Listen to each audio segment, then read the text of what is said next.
Hello friends, आज हम पढ़ेंगे वुंड हीलिंग। ठीक, तो वुंड हीलिंग क्या होता है? वुंड माने घाव और हीलिंग माने क्या होता है? भरना। ठीक, तो घाव का भरना। तो पहले हम वुंड की डिफाइन देखते हैं। Wound means rupture a cell and disturb the function and structure of tissue। ठीक है, इसका क्या मतलब है? वुंड मतलब क्या होता है? जो सेल होती हैं वो क्या हो जाती हैं? रप्चर हो जाती हैं। और जो टिश्यू का स्ट्रक्चर होता है, टिश्यू का जो स्ट्रक्चर होता है वो डिस्टर्ब हो जाता है और उसका फंक्शन भी क्या हो जाता है? डिस्टर्ब हो जाता है। ठीक है, तो वुंड मीन्स क्या हुआ? जो सेल होती हैं वो रप्चर हो जाती हैं और जो इसका टिश्यू का फंक्शन है वो भी क्या हो जाता है? डिस्टर्ब हो जाता है। तो ये इसका मतलब किसका है? वुंड का ये मतलब है। ठीक है, अब हीलिंग। हीलिंग क्या होता है? तो healing is a process in which repair a cell and restore the function of tissue. ठीक, तो हीलिंग एक ऐसा प्रोसेस है जिसमें सेल्स क्या होती हैं? रिपेयर होती हैं। जैसा हमने हीलिंग माने भटना बताया था, जैसे घाव लगा है तो जहाँ वहां पे हम लोग का धीरे धीरे घाव भरता है। ठीक है, तो हीलिंग क्या है? एक ऐसा प्रोसेस है जो हमारी सेल क्या होती है? रिपेयर होती हैं। ठीक, और जो उसका टिश्यू का जो फंक्शन होता है वो भी क्या होता है? रिस्टोर होता है। ठीक, रिपेयर जो सेल होती हैं वो रिपेयर होती हैं और जो टिश्यू का फंक्शन होता है वो क्या होता है? रीस्टोर। ठीक है, बहुत इजी वे में ये डिफाइन लिखी है तो आप लोग इससे देख सकते हैं, पढ़ सकते हैं। ठीक है, वुंड की क्या डिफाइन है? Wound means rupture a cell and disturb the function and structure of tissue and healing is a process in which repair a cell and restore the function of tissue. ठीक, wound healing के two process हैं। ठीक, कितने process हैं? Two process हैं।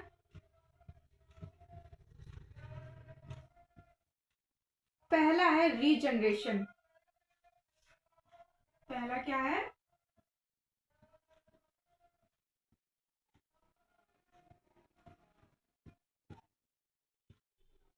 Regeneration. और दूसरा क्या है? रिपेयर्ड। दूसरा क्या है? रिपेयर्ड।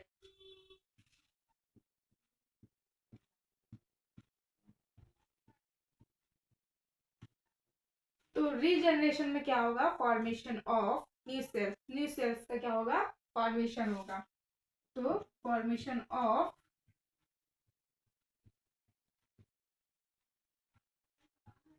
New sales. ठीक, रीजनरेशन में क्या होगा? Formation of new sales. ठीक, अब रिपेयर्ड में क्या होगा?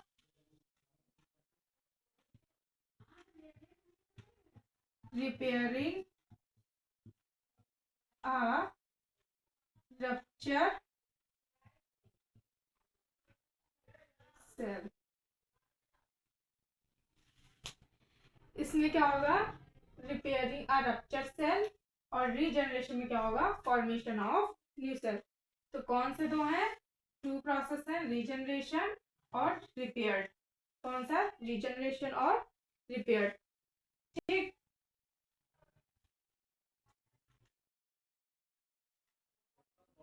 अब इसकी हम वो डीलिंग की स्टेजेस पढ़ेंगे। स्टेजेस, और इसे स्टेप भी कह सकते हैं। ठीक है, तो स्टेजेस पहली कौन सी है? हीमोस्टैसिस। पहली कौन सी है? हीमोस्टैसिस। दूसरी कौन सी है? इन्फ्लामेशन। थर्ड कौन सी है? प्रोलिफरेशन। और फोर्थ है रीमॉडलिंग। ठीक है, इसकी फोर स्टेप्स हैं। हीमोस्टैसिस, इन्फ्लामेशन, प्रोलिफरेशन, रीमॉडलिंग। ठीक है, अब पहली स्टेज कौन सी? हीमोस्टैसिस। तो हीमोस्टैसिस क्या है? This is the first step of wound healing. ये फर्स्ट स्टेप है किसकी? वुंड हीलिंग की। ठीक, फिर दिस प्रोसेस अकर 2 days। ये प्रोसेस कब तक चलती है? 2 दिन। ठीक, in this process stop the blood flow called vasoconstriction। vasoconstriction।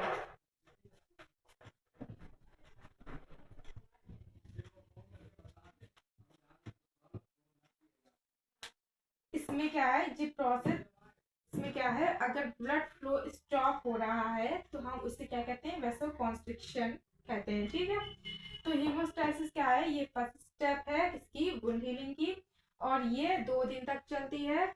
ठीक है, अगर ब्लड फ्लो स्टॉप हो रहा है तो हम उससे क्या कहते हैं? वेसोकॉन्स्ट्रिक्शन भी कहते हैं। ठीक, अब सेकेंड क्या है? इन्फ्लामेशन।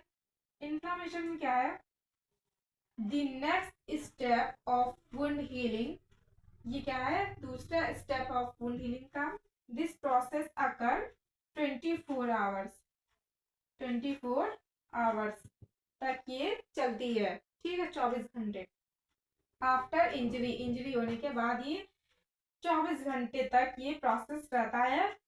दिस प्रोसेस में be long in chronic wound. ये लॉन्ग भी हो सकता है।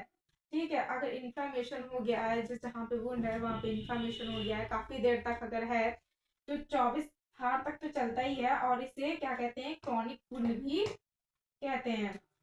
अगर लॉन्ग चल रहा है, मे बी लॉन्ग चल रहा है प्रोसेस, तो इस क्रॉनिक वुंड में आएगा। ठीक है, क्रॉनिक वुंड कहेंगे। तो इन्फ्लामेशन क्या है? The next step of wound healing. This process occur 24 hours after injury. This process में be long in chronic wound. ठीक है, अब प्रोलिफरेशन और रीमॉडलिंग आगे पढ़ेंगे हम लोग। ठीक, तो थर्ड अब कौन सी है? प्रोलिफरेशन। ठीक, तो प्रोलिफरेशन क्या है? In this step cells start multiplying.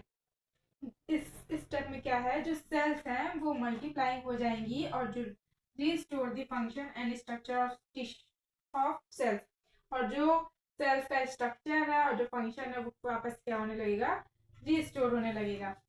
Multiplying sales जैसे देखिए आप लोग, मल्टीप्लाइंग सेल्स जैसे एक सेल है, ठीक है, उसका मल्टीप्लाइंग हो रहा है। ठीक है, तो इसमें बन गया ये क्या हो रही है? सेल्स मल्टीप्लाइंग हो रही है। ठीक है, ये सेल्स क्या हो रही हैं? मल्टीप्लाइंग। जैसे proliferation in this step cells start multiplying. तो ये एक सेल्स है, उससे एक सेल बनी, एक सेल बनेगी, फिर 2 सेल्स बन जाएंगी। ठीक है, तो ये क्या हो रही है? मल्टीप्लाई हो रही है। अब रीमॉडलिंग में क्या है? रीमॉडलिंग एक बहुत, this is long, this is, हाँ, this is long step. This is long step। This is long step which is only in chronic wound। ये एक long step भी है। chronic wound का जैसे मतलब है, ये जो रीमॉडलिंग स्टेज है वो अपने कंडीशन, पहली वाली जो कंडीशन थी कौन सी थी? हीमोस्टैसिस, उसमें नहीं जा पाती है। ठीक है, ये लॉन्ग कंडीशन होती है। जैसे इसका मतलब स्किन और टिश्यू इंजरी। जैसे स्किन और टिश्यू में क्या है? इंजरी है, और फॉल्स टू हील, वो हील अपने वापस पोजीशन में वो नहीं आ पा रहा है। ठीक है, तो उसी को हम क्या कहते हैं? Chronic wound. मतलब जो स्टेज पे है वो अब अपनी पहली वाली स्टेज पे अब वो नहीं जा पाएगा। ठीक है, तो उसको हम क्या कहते हैं? Chronic wound. तो proliferation in this step, cells start multiplying and restore the function of structure of cells and remodeling. This is long step which is only in chronic wound। ठीक, तो पहले कौन सा था? हीमोस्टैसिस, फिर इन्फ्लामेशन, फिर प्रोलिफरेशन, फिर रीमॉडलिंग। स्टेजेस हैं ये, इंपॉर्टेंट स्टेजेस हैं, इनको पढ़ लीजिएगा, इंपॉर्टेंट है, ये पूछी जाती है। कौन सी है? हीमोस्टैसिस, इन्फ्लामेशन, प्रोलिफरेशन एंड रिमोटली। ठीक, अब हम वुंड हीलिंग के क्या पढ़ेंगे, फैक्टर पढ़ेंगे। ठीक है, तो पहला कौन सा है, इन्फेक्शन। पहला कौन सा, इन्फेक्शन। अगर हमारी बॉडी में कोई भी इन्फेक्शन है या एक ऑर्गन को कॉज कर रहा है, जैसे फॉर एग्जांपल लिवर में इन्फेक्शन हो गया है और काफी टाइम से इन्फेक्शन है, तो वहां पे घाव भी बन जाएगा, तो उसकी वजह से भी हमारा वुंड हीलिंग कॉज कर सकता है, जिसकी वजह से इन्फेक्शन। फिर ब्लड सप्लाई, अगर बॉडी में ब्लड सप्लाई प्रॉपर नहीं हो रही है तो उससे भी वुंड हीलिंग होगा। हाइपोक्सिया, हाइपोक्सिया मीन्स होता है ऑक्सीजन की कमी। क्या होता है, ऑक्सीजन की कमी। ठीक, हाइपोक्सिया, अगर ऑक्सीजन की कमी है तब भी वुंड कॉज करेगा। टोबैको, अगर कोई पर्सन ज्यादा टोबैको या इंटेक कर रहा है तो उसके में भी वुंड होगा, वुंड हीलिंग। लो विटामिन, अगर किसी के पर्सन में लो विटामिन है, बॉडी में लो विटामिन है, तो उसमें भी, डायबिटीज, शुगर का पेशेंट है, शुगर का, तो उसमें भी डायबिटीज मतलब वुंड हीलिंग कॉज करेगा। लो इम्यूनिटी है, बॉडी में लो इम्यूनिटी है, इम्यूनिटी वीक है, तो उसमें भी क्या, वुंड हीलिंग कॉज करेगा। अब आते हैं हम साइन एंड सिम्टम्स पे। ये हुए हमारे factors, infection, blood supply, hypoxia, tobacco, low vitamin, diabetes and low immunity. Sign and symptoms में क्या देखते हैं, स्प्रेडिंग रेडनेस, जहां पे तुम्हारा वुंड हुआ है वहां पे क्या होगी, स्प्रेड होगी रेडनेस, मतलब रेडनेस है वो फैल जाएगी। पेन होगा, ठीक, स्वेलिंग होगी, फीवर, चिल्स, उसको, उस पेशेंट को क्या होगा, ठंड लगेगी। फॉल ओडर, जो वुंड है उससे अजीब सी स्मेल आएगी। ईचिंग, जहाँ पे घाव है वहां पे ईचिंग होगी। ठीक, तो ये हमारे कुछ साइन एंड सिम्टम्स हैं, spread redness, pain, swelling, fever, chills, foul odour, smell smell और टीचिंग। तो ये कुछ फैक्टर्स हैं और ये साइन एंड सिम्टम्स है, बहुत इजी है, तो आप लोगों को ऐसे ही समझ आ रहा होगा क्या है। ठीक, अब हम देखते हैं इसके डायग्नोसिस।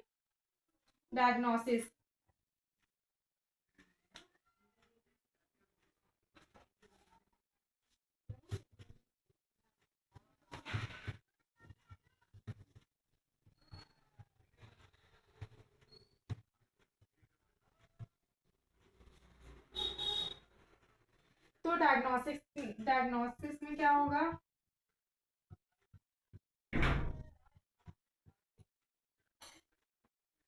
दो तो मेन होते हैं, वो तो सब में होगा, जैसे फॉर एग्जाम्पल हिस्ट्री कलेक्शन और फिजिकल एग्जामिनेशन।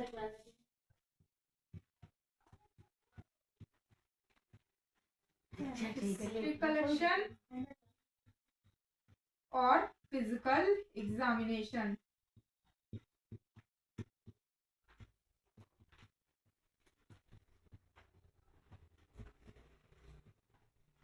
ये दोनों तो मेन रहते हैं, ये हार्ट डिजीज में होगा। क्या होगा, हिस्ट्री कलेक्शन और फिजिकल एग्जामिनेशन। और हम लोग इसमें क्या कर सकते हैं, सीटी स्कैन करवा सकते हैं। ठीक है, सीटी स्कैन, अल्ट्रासाउंड,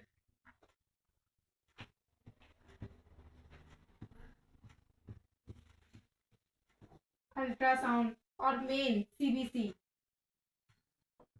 सीबीसी का क्या फुल फॉर्म है, कंप्लीट ब्लड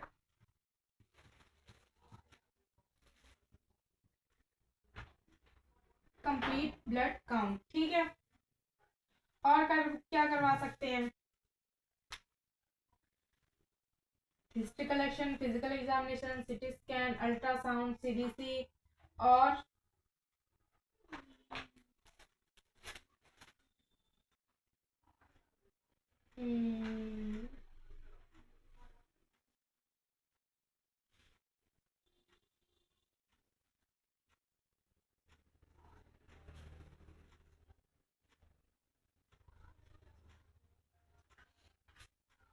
और इसमें ब्लड टेस्ट, ग्लूकोज टेस्ट,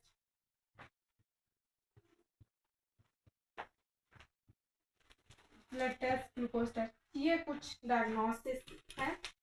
तो history collection, physical examination, CT scan, ultrasound, CBC में क्या ब्लड टेस्ट भी और ग्लूकोज टेस्ट भी। सीबीसी का पूरा नाम क्या है? कंप्लीट ब्लड काउंट भी कहते हैं।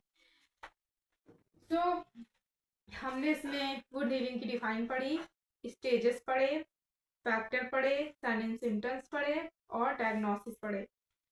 सो आई होप ये वीडियो आपको अच्छा लगा होगा, तो इसे सब्सक्राइब करें, शेयर करें। थैंक्स।